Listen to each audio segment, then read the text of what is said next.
Hi friends, எல்லோரும் எப்படி இருக்கீங்க? நல்லா இருக்கீங்களா? நம்ம கார்டன் பார்க்க ரெடியா? சரிங்க. இன்றைக்கி முதல்ல நம்ம பார்க்க போகிறது செம்பருத்தி. அதுக்கு முன்னாடி முதல்ல நீங்கள் போய் உங்கள் வீட்டு வேலைகள்லாம் முடிச்சுட்டு நல்லா சாப்பிட்டுட்டு பொறுமையாக வந்து நம்ம வீடியோ பாருங்கள்.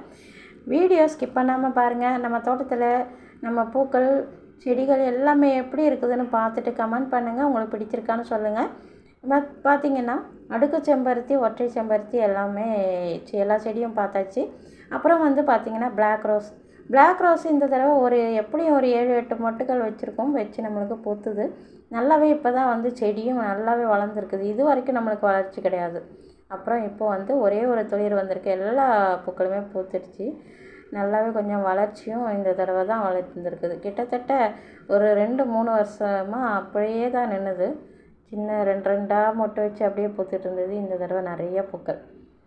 அப்புறம் பார்த்திங்கன்னா இந்த தக்காளி அப்படியே மொட்டு வச்சுருக்கிறதுல பார்த்திங்கன்னா அந்த மொட்டு வந்து கருகின மாதிரி இருக்குது. ஏன்னு தெரியல. இது வந்து திராட்சை செடிக்குள்ளே நிற்கிது.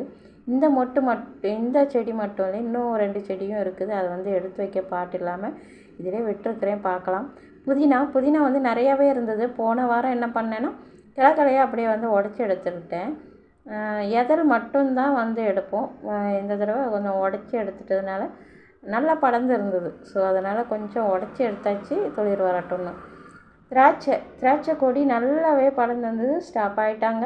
அவங்களுக்கு இன்னும் உரம் கொடுக்கல. அந்த பக்கம் உரம் கொடுத்தேன், இந்த பக்கம் இன்னுமே உரம் கொடுக்கல. இன்றைக்கி கொடுத்துடலான்னு பார்த்தேன், அப்போவும் முடியல. சரி பார்க்கலாம் அப்படின்னு விட்டுருக்குறேன். இட்லி பூச்செடி நல்லாவே பூத்து இருக்குது. கனகாம்பரமும் பூத்துருக்கு. எல்லா பூக்களையும் பறிச்சுட்டு உங்களுக்கு பூக்களும் காமிக்கிறேன் எவ்வளோ இருக்குதுன்னு. பூக்கள் பாருங்களேன். இட்லி பூ அழகாக அடுக்காக சூப்பராக நிறையவே பூத்துருக்குது. அப்படியே வந்தோம்னா பாரிஜாதம் 2 பாரிஜாதம் பூத்துருக்கு. 3 நாளாக பூத்துட்ருக்குறாங்க. ஒன்றா பூத்துருந்தது. இப்போ இன்றைக்கி வந்து 2. அதாவது இவங்க வந்து ஈவினிங் 6 மணிக்கெலாம் நல்லா பூத்துறாங்க. பூத்த உடனே வாசனைகள் பார்த்திங்கன்னா அவ்வளோ அழகாக வாசனைகள் இருக்குது. இட்லி பூச்செடியில் வந்து ஏற்கனவே ஒரு உரம் சொல்லியிருந்தேன். அந்த உரத்தை வந்து நீங்கள் போய் பாருங்கள். இந்த மாதிரி வெளுத்து இருக்கிற இதழுக்கு மறுபடியும் நான் இப்போ வந்து வெளுத்து இருந்தது. நம்ம வீட்டில் அந்த உரம் வந்து இருந்ததுனால போட்டு இப்போ வந்து மறுபடியும் கருப்பு ஆகுது. அதாவது க்ரீனாக ஆகுது பாருங்கள் இதழெல்லாம்.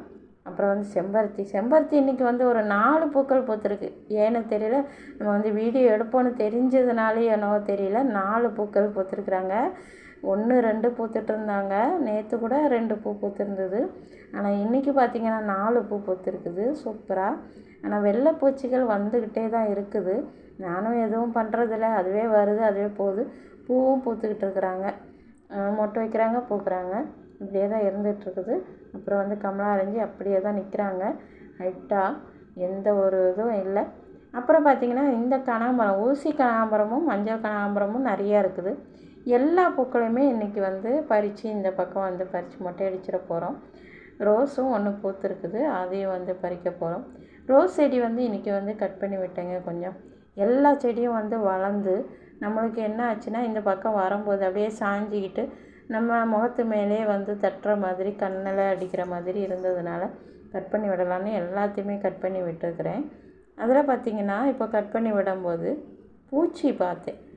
ஒயிட் கலரில், அதாவது வெள்ளை கலரில் பார்த்திங்கன்னா அந்த பூச்சி இதில் பெருசாக வேறு மாதிரி இருக்குது பாருங்கள். வெள்ளைப்பூச்சி தான். இதுவும் வெள்ளைப்பூச்சி தாக்கல் தான், ஆனால் பெருசாக இருக்குது. இது வரைக்கும் வந்து நம்மளுக்கு ரோஸ் செடியில் வந்து இந்த மாதிரி பூச்சி வரலை. இப்போ வந்து பார்த்திங்கன்னா பூச்சி வந்துருக்குது. சரி உங்களுக்கு வீடியோ எடுத்துகிட்டு அதை தட்டி விட்டுடலான்னு. மற்ற நான் கட் பண்ணதில் நிறையாவே இருந்தது, அதெல்லாம் தூக்கி போட்டாச்சு. ரோஸை பறிச்சுட்டு இந்த கிளையும் கட் பண்ணி விடணுங்க. ரெட் கலர் ரோஸ் வந்து பார்த்திங்கன்னா இப்போ தான் துளிர் வந்து மறுபடியும் மொட்டு வைக்குது. 3 துளிர் வந்துருக்குது. 1ல் மொட்டு வச்சாச்சு. அப்புறம் இது வந்து பன்னீர் ரோஸ், ஒரே ஒரு மொட்டு தாங்க. இந்த எல்லாம் வளர்ந்துக்கிட்டு அப்படியே கண்ணை தட்டுற மாதிரி சாஞ்சே கிடந்தாங்க. ஸோ அதெல்லாம் கட் பண்ணி விட்டுட்டேன்.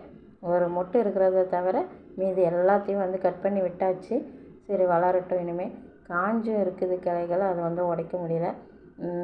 அப்புறம் பார்த்திங்கன்னா கிர்னி பழம் வந்து பார்த்திங்கன்னா முதல்ல பறித்தது வந்து கொஞ்சம் காயாகவே எடுத்துட்டேன். அது பழுக்கிறதுக்கு 1 வாரம் வச்சுருந்தோம் நாங்கள். இது வந்து பார்த்திங்கன்னா செடியிலே பழுத்துடுச்சு பாருங்க. நல்லா மஞ்சள் கலர் கொடுத்துருக்குன்னு பார்த்தா அது வாசனை பார்த்திங்கன்னா அவ்வளோ அழகான வாசனை சூப்பராக இருந்தது. அந்த செடியை வந்து ரிமூவ் பண்ணிடணும். ரிமூவ் பண்ணிவிட்டு நம்மளுக்கு ரெட் கலர் ரோஸ் செடிக்குள்ளே தான் அந்த செடி வந்து இருக்குது. ஸோ அதை வந்து எடுத்து விட்டுற போகிறேன். அப்புறம் பார்த்திங்கன்னா பூக்கள் எல்லாமே பறிச்சாச்சு. செம்பருத்தி, அப்புறம் வந்து கனகாம்பரம், பாரிஜாதம், ஒரே ஒரு ரோஸ். இந்த பக்கம் மறுபடியும் நம்மளுக்கு இன்னும் பூக்கள் இருக்குது. இன்னொரு நாள் பார்க்கலாம். சரிங்க, இன்றைக்கி இந்த வீடியோ இதோட முடிச்சிக்கலாம். நாளை பார்க்கலாம். நம்ம சேனல் புதுசாக இருந்தால் சப்ஸ்கிரைப் பண்ணிக்கோங்க. இந்த வீடியோ பிடிச்சிருந்தால் லைக் பண்ணி ஷேர் பண்ணுங்கள், கமெண்ட் பண்ணுங்கள் ஃப்ரெண்ட்ஸ். தேங்க்யூ ஃபார் வாட்சிங். டாடா, பாய் பாய், see you.